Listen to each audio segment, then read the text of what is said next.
জ্ঞানেশবাবু, দেশ ছেড়ে পালাবেন না, যেখানে যাবেন খুঁড়ে নিয়ে আসবো। খুঁড়বে? হ্যাঁ, খুঁড়বে। আচ্ছা, কবর দেবে নাকি? এবার বুঝলাম না যে আচ্ছা, জ্ঞানেশ কুমার কি সুস্থ আছে?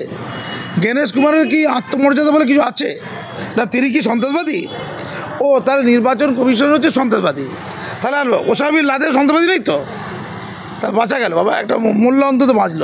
যিনি প্রধান, দেশের প্রধান নির্বাচনের জ্ঞানেশবাবু, এবং যিনি রাজ্যের প্রধান এই মনোজ অগ্রওয়াল, দুজন যখন আক্রান্ত, কথা সন্ত্রাসে আক্রান্ত, তাহলে জনগণের কি হবে? তাহলে বিএলওর কি হবে? ব্লক লেভেল অফিসারদের, বুথ লেভেল অফিসারদের কি হবে? যারা কেন্দ্রীয় মন্ত্রী হয়েছেন তাদের বাবার নাম ছিল 2002-এর আগের যে ভোটার লিস্ট ছিল সেই ভোটার লিস্টে। নির্বাচনে যারা মাথায় আছে তাদের বাবা নিয়ে সন্দেহ আছে। কার আছে? অভিষেক বন্দ্যোপাধ্যায়। জনগণ ঠিক করুক কার বাবা নিয়ে কার কি সন্দেহ, আমি ওই বলবো না কিছু। কার অঙ্গুলি হিলনে চিফ ইলেকশন কমিশনার এবং জাতীয় নির্বাচন কমিশন কাজ করছে? কি এদের গায়ে জ্বালা এত বাংলাকে নিয়ে? মাননীয় এবং অভিষেক বন্দ্যোপাধ্যায়ের অঙ্গুলি নয়। অভিষেক বন্দ্যোপাধ্যায়? হ্যাঁ, আরে অভিষেক বন্দ্যোপাধ্যায় তো মাথা, যে কবর থেকে এটা করতে খুঁড়ে বের করে নেবে, এটা শুভেন্দু পারবে? শুভেন্দু ঘাড়ে মাথা আছে, এটা অভিষেক পারবে। অভিষেকের বাংলার ক্ষমতা কি দিল্লিতে 2023 সালের অক্টোবর মাসের ট্রেলার দেখিয়েছিলাম। আগামী দিনে আপনাদের পুরো সিনেমাটা দেখাবো। সিনেমা মারপিট, ক্ষমতা, জনাদেশ, জনগণ চলে আসবে। যারা এই পরিযায়ী শ্রমিক 5,000 টাকা করে পায় তারা চলে আসবে, তার ফ্রন্ট পেজে চলে আসবে, তার লড়াই করবে, আগুন জ্বালিয়ে দেবে চারিদিকে, দাঙ্গা হয়ে যাবে, মারপিট হয়ে যাবে। এটা কি বলে ট্রেলার? প্রয়াত প্রদীপ কর, যার 57 বছর বয়স, তিনি বিয়ে থা করেননি, অবিবাহিত। তিনি লিখছেন, আমার মৃত্যুর জন্য দায়ী হচ্ছে SIR এবং NRC। আর কত রক্ত চান জ্ঞানেশ কুমার? আর কত রক্ত চান অমিত শাহ? যে প্রদীপ বাবুর লেখাটা নিয়ে একটু স্ক্যানারে ফেলা যেতে পারে, ওটা কি ওনারই লেখা নাকি এই মুহূর্তে প্রদীপ বাবুর প্রাণটা খুব দরকার ছিল? প্রদীপ বাবুর জীবনটা কি দরকার ছিল এই মুহূর্তে? আগে ভোটাররা ভোট দিয়ে সরকার নির্বাচিত করত, এখন দেশের সরকার তার পছন্দের মতো ভোটার বেছে নিচ্ছে। অভিষেকেই তো বেছে দেবে, অভিষেকের ভোটার লিস্টে নাম থাকবেই। আপনি 2 বছর ধরে SIR করেছেন 2002 সালে, তাহলে আপনার হাতে কি জাদু কাটিয়ে এসছে যে আপনি 2 বছরের কাজ 2 মাসে করে দিচ্ছেন? এটাই তো নরেন্দ্র মোদী, মোদির ম্যাজিক, মোদি কা ম্যাজিক হ্যাঁ, জলদি জলদি কর লেতা হ্যায়।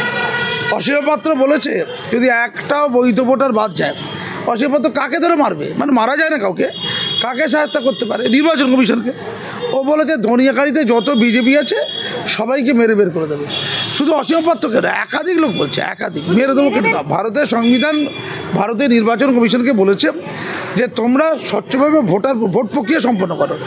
ভোট গণতন্ত্রের অন্যতম স্তম্ভ হলো ভোটার তালিকার স্বচ্ছতা সংশোধন।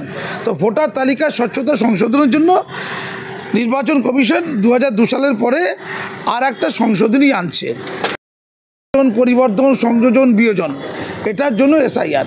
তো সেইটা ভোট গণতন্ত্রের অঙ্গ, আর ভোট গণতন্ত্রকে সুনিশ্চিত করেছে কি ভারতের সংবিধান।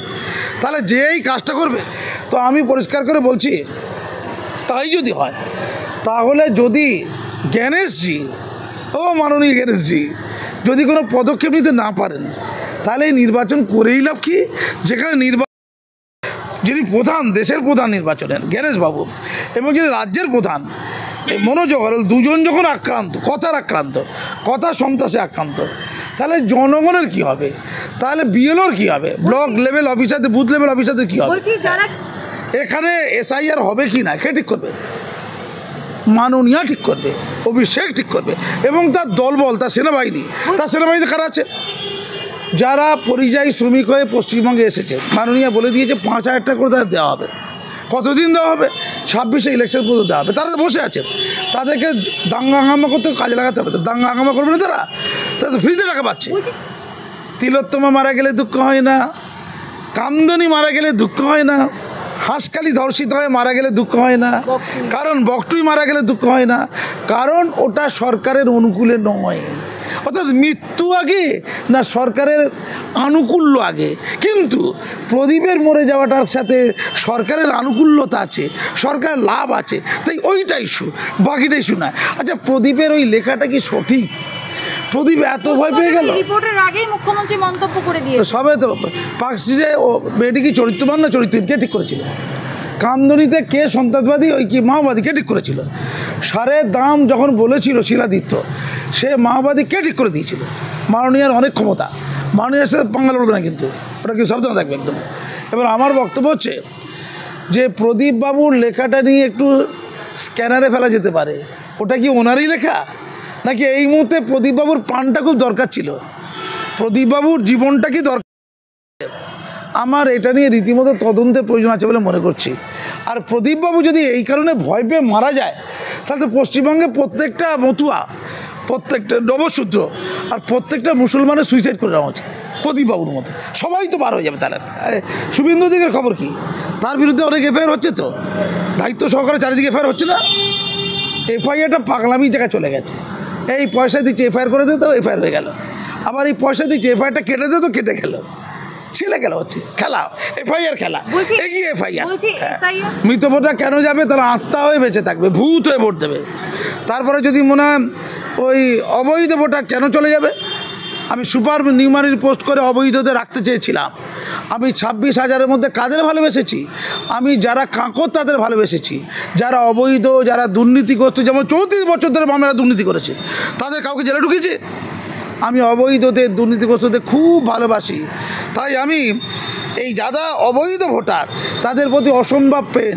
একটা লোকের 4 জায়গায় ভোট থাকবে, কে রাখতে চায়? দিদি রাখতে চায়, ভুয়ো ভোটারদের রাখতে চায়, মৃত ভোটারদের রাখতে চায়, বাংলাদেশি ভোটারদের রাখতে চায়, পাকিস্তানি ভোটারদের রাখতে চায়, রোহিঙ্গা ভোটারদের রাখতে চায়।